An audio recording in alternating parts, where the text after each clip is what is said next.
Hi friends, ఇప్పుడు ఒక్క పొద్దు ఇడుస్తున్నాం చూడండి. బెల్లం పోసినాం.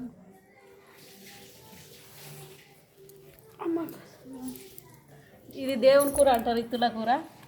అన్ని కూరగాయలు వేసి వండుతాం దేవునికి. ఇది పచ్చి చింతకాయల చారు, పప్పు, ముద్దంకాయ, పరమాన్నం, సాంబారు.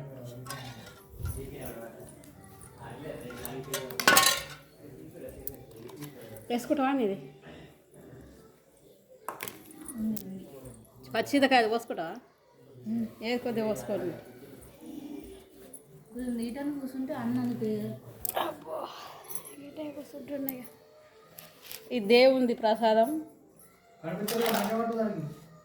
దేవుంది ప్రసాదం.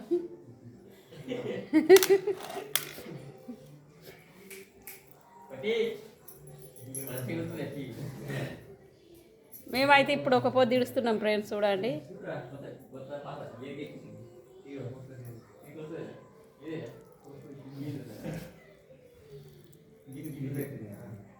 చాలా బాగా కుదిరింది బెల్ల పువ్వ.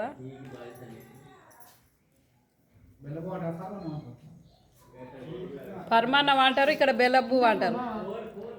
ఇక్కడ బెల్ల పువ్వు అంటారు మల్లన్న దేవుని. పరమాన్నం అంటారు అక్కడ. మీరు తిన్నారా ఫ్రెండ్స్? మేమైతే తింటున్నాం. బాయ్. మరి ఇప్పుడు సుక్కలను చూసి ఒక పొద్దు ఇడిచినాం మేము. చూడండి, చందమామ కనబడుతుంది, చీకటి అయింది, సుక్కలు. బాయ్. మరి ఉంటున్నాం.